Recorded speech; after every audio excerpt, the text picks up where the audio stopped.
Good morning. It's a beautiful picture in the background on these scripture slides from Clear Lake. I think it was Wednesday, maybe Thursday of this week.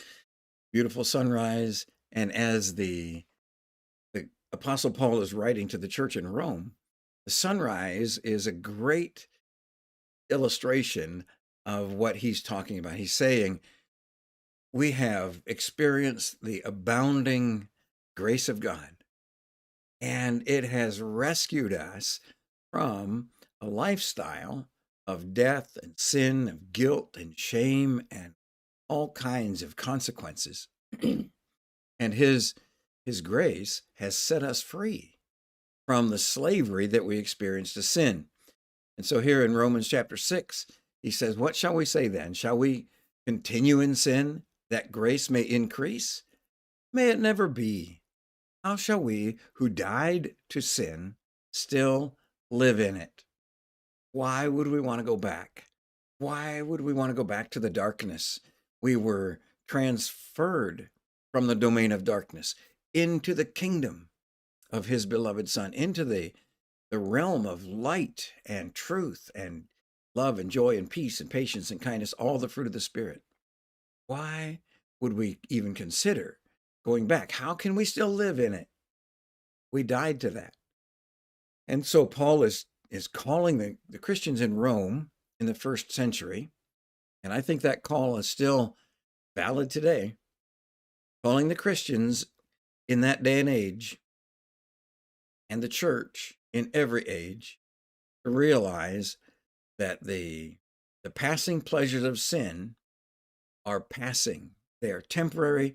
They are poor imitations, although sometimes they are very complex and inviting temptations to sin. But sin is the substitute. It is the imitation of the real thing. And God, through Jesus Christ, gives us the real thing. Why would we still live in the fake imitation? Why would we still live in the deception? Why would we still live in slavery? And of course, the answer is, of course not. The old King James says, God forbid.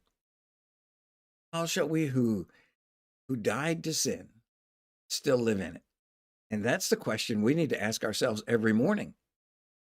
How can I live a lifestyle of righteousness because Jesus has set me free to be holy? He has sanctified me, has cleansed me, and set me apart for his intended purpose. Why would I go back to the lifestyle of deception? Why would I return and live in something to which I died? I don't even want to be there. But the temptations, the deceptions,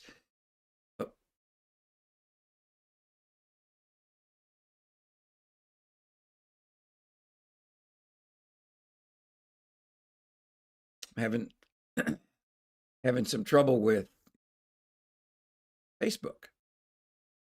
They're saying that my video may contain music or something that's copyrighted. Well, I wasn't singing, so we'll see if it picks up okay. Yeah, I think we're going again.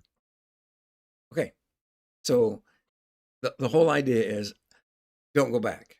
No matter how pretty the temptation might appear, how attractive and powerful the deception might be offering you as a lifestyle, it's just that. It's the deception of darkness. And Jesus has saved us with light and the truth. So be faithful. And that's Paul's whole point. Why would we go back? He saved us from those things. He has given to us the absolute rock solid promise of heaven and the abundant life while we're here. We get to walk with Jesus. So rather than buying into those old deceptions, let's cling to Jesus and revel, rejoice, and live in his righteousness, no matter what. He demonstrated obedience. We also, by his Spirit, can demonstrate obedience. And he humbled himself. That's how we humble ourselves. He pleased the Father. And there's no better declaration over someone's life than they were pleasing to God. So let's live that way by his grace. God bless you. He loves you, and we love you.